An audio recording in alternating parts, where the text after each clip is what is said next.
the 13 beats in the cycle, the value action cycle, and each scene, it should really help with like writer's block and things like that, Oh or yeah, the yeah, roller coaster, and like it's almost like just keep applying it, right? yeah.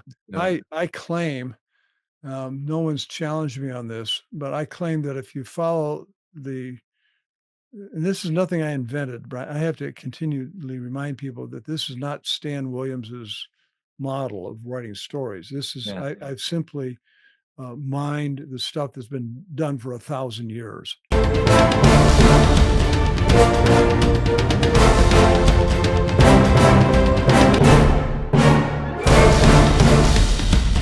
Short films and feature films. And people who want to make feature films, should they spend their time on short films, or how? What do you think? Well, let me ask you this question.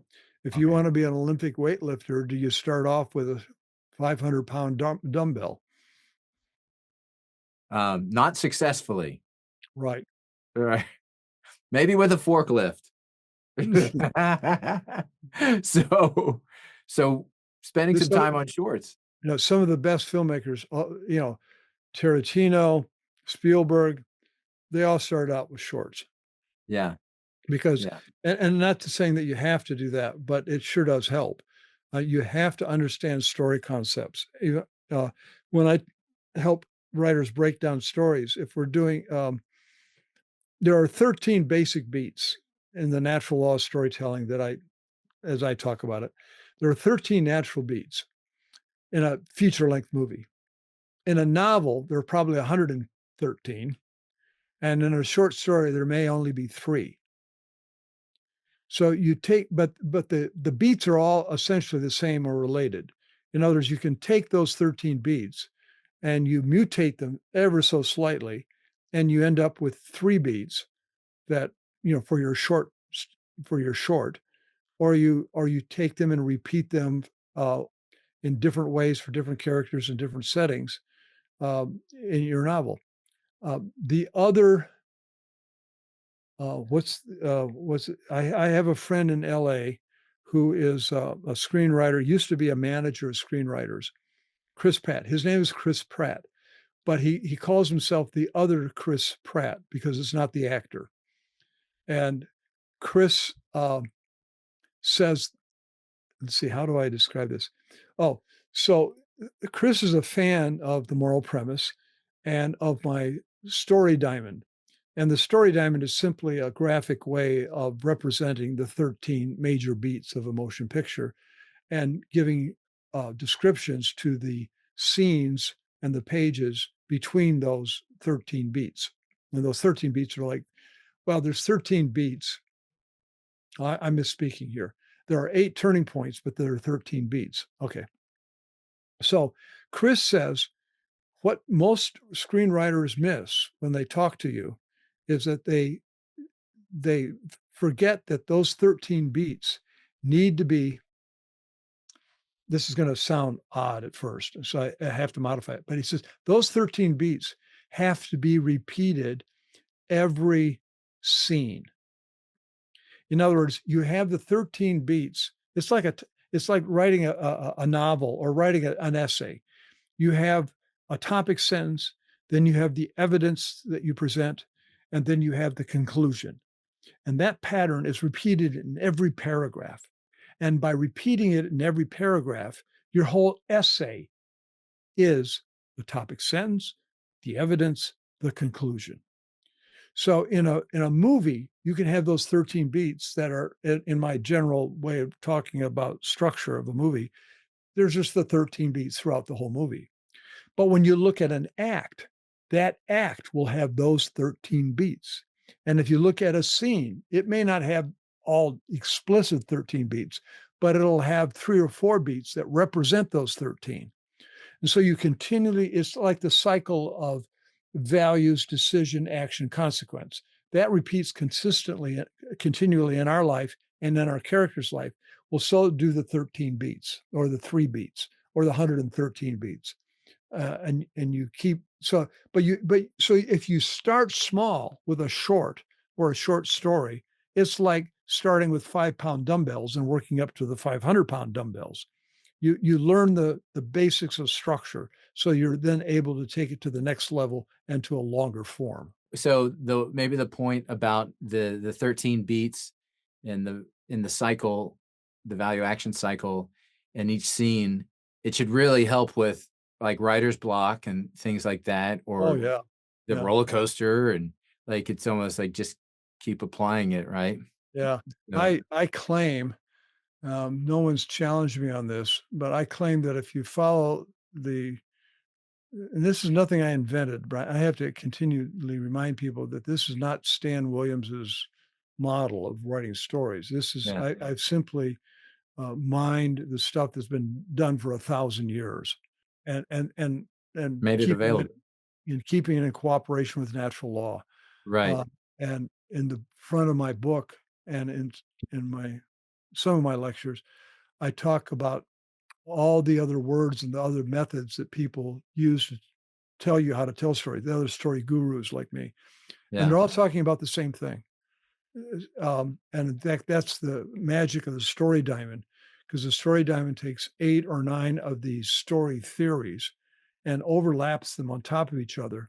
And you can see that they're all talking about the same thing. They're just different Yeah. terminology, and they're different places along the path.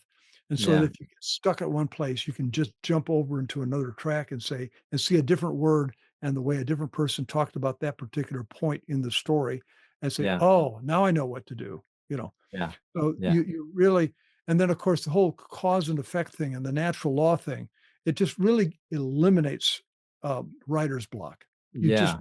it's really, you have to, something, you've been up too long, you need to take a nap if you have, that's what it is. Yeah. Well, it's almost it really like I told you earlier, like I've been geeking out on Flannery O'Connor a lot, Yeah.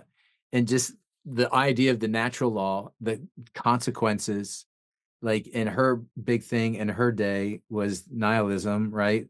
Yeah. And so it's like oh, it's not just nothing. There's good and there's evil, and there's that war going on, and like and almost like it's a the MacGuffin. How can the MacGuffin exist in a nihilistic story? I don't know, or maybe it can. I mean, I don't know what I'm saying, but you know what I mean. Like it just seems like if there's nothing, then what do Well, you well, got? well, the MacGuffin is something. Yeah, exactly, exactly. The MacGuffin's something. Yeah. So So you can have a nihilistic characters, but they're after something, which yes, is a contradiction. And once you point out the contradiction, you can enter Act Three and the resolution. mm, mm, it's Did you good. follow that? Uh, I did in a very like it already left, but I Yeah. had it for a second. I did. I had it for a second. No, but you said when you said like so basically in Act Two, you got to figure all that out in Act Two. Well, Like Act Two, think of Act Two as like in Act One, you got a problem, right, and perhaps presented to you at the end of Act One in the climax are several possible solutions. yeah, And so Act Two is the debate of the dilemma of how you're going to solve the problem. yeah, But it's really experiment. You have to keep experimenting with different things. And the yeah, experimentation takes on an accelerated. So notice you try something, it doesn't work, you try something else, and you keep trying better options and better solutions to the right, point at which the antagonist who's trying to stop you yeah, gets more involved and more right, involved. And so right, the stakes get higher and higher until yeah, at the end of Act Two, you've hit on the solution and the antagonist attacks with all his force, or almost all his force, yeah, and it appears as if you've lost. And that's the dark night, and you enter the dark night of the soul because it looks like you've been defeated at the end of Act Two. yeah, And then you kind of collect your resources and you figure out one last way to do something. yeah, It's like Bruce Willis in Die Hard looking up, and he tells the cop downstairs. The cop says, "Well, just stick through it. You're going to get through this."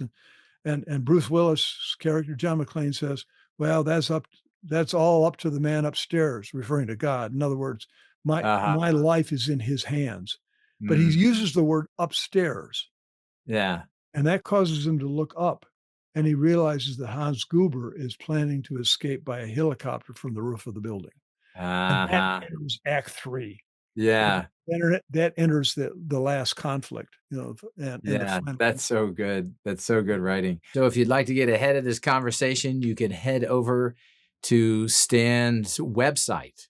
You go to stanwilliams.com and you'll see there he actually has his storycraft training online for free. He just started releasing it. So this is kind of a huge deal.